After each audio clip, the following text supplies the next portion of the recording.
Hello. Today my audience is my parents, my aunts and uncle, and my grandmother. And the three pets.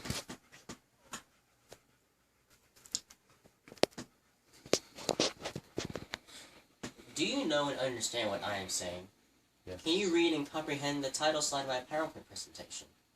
Can you correctly add 2 plus 2 and make sure it equals 4 and not 5? If you can say yes to each of these questions, then you know what being educated is like. Being educated can also include things such as about scientific discoveries or knowing important historical events, not just the basics like how to read and write. But what exactly is education? Education is, as defined by thefreedictionary.com, the knowledge or skill gained by a learning process. Now, in the United States at least, education is free for all citizens up to the high school level. After that, you have to start paying. And if students wish to further their education, they can, as I said, pay for high-level education at colleges that are across the United States, all with their own varied prices of attendance and attendance requirements.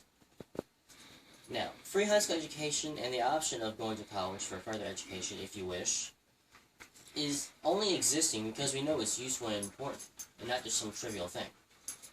It's better to go to school and get an education instead of dropping out, whether you like intending or not. And because Lauren Ann Renard, the writer of Educational Attainment and the Financial Satisfaction, The Changing Economic Value of a College Degree, stated that a college degree has been called a prerequisite for prosperity. However, education was not always available to everybody, or even really considered important for everybody to even have. Throughout history, as we all know, the wealthy, educated elite lived happily and did well in life, while all the uneducated middle and lower classes weren't doing too good, living in poor conditions and having a overall standard of living that's much lower than the wealthy elite, like royalty and nobles. Now, over time, governments realized that it's better for as many of its citizens as possible to be at least basically educated and get reading, writing, and basic math, and a little bit stuff beyond, and thus, public education was created. But that's not all that's really changed among the years about education itself. Jeopardy or Jobs, an analysis of how to measure the value of higher education, written by Michelle Gee and Stephen Hawke, said that most jobs in the nation's history, meaning the U.S., did not require a formal degree. Many high school graduates were able to secure jobs in factory settings, and with very limited amount of training, could earn a family-supporting wage. In 1937, only 15% of Americans had a bachelor's degree, often referred to as a 4-year degree as well. However, by 2013, more than 60% of jobs required a college degree. So now, you wish to get a degree, but there are some questions about how you can plan on getting this degree. And I think I can already guess most of your questions. They may include, it costs money.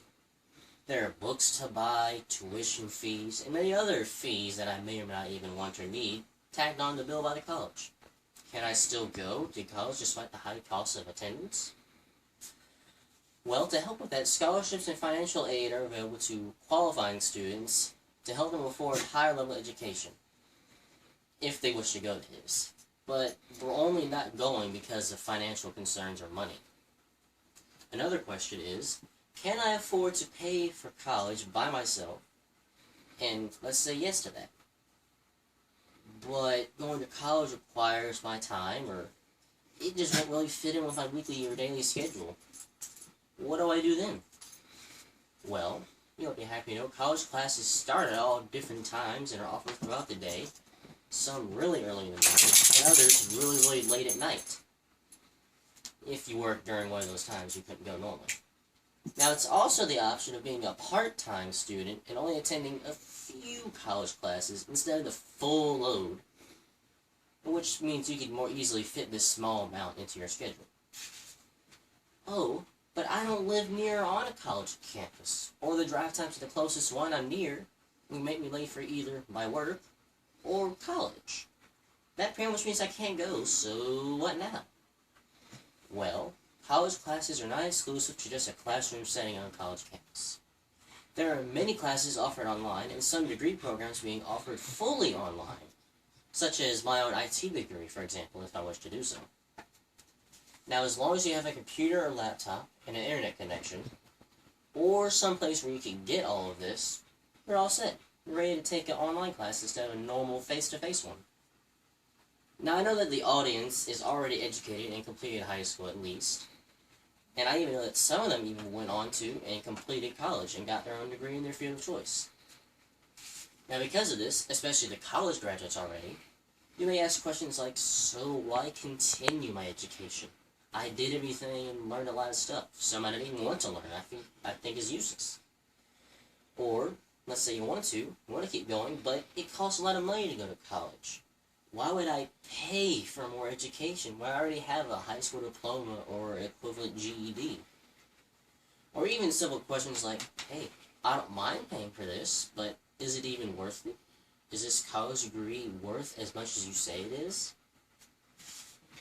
Now, here is why you should further your education, regardless of how much you've already attained, if at all possible.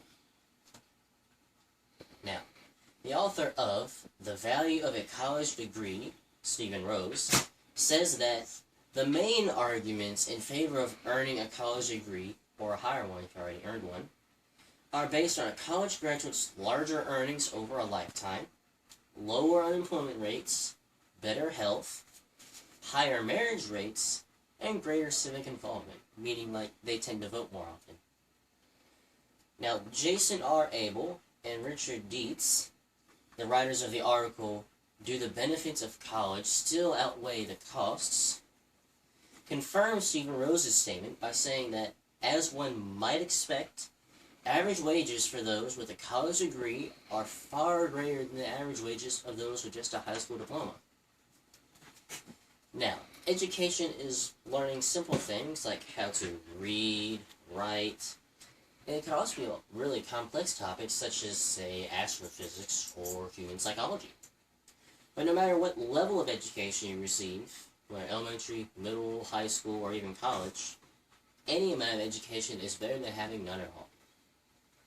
Now, if at all possible, though, I encourage everyone to learn as much as possible, and if you haven't already, for whatever reason, go back, finish high school, or get a GED.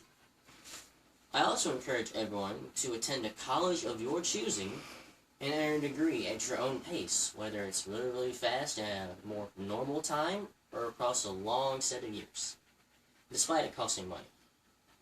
However, I promise you, no matter the price tag that's attached to the college education, it is worth every penny in the end.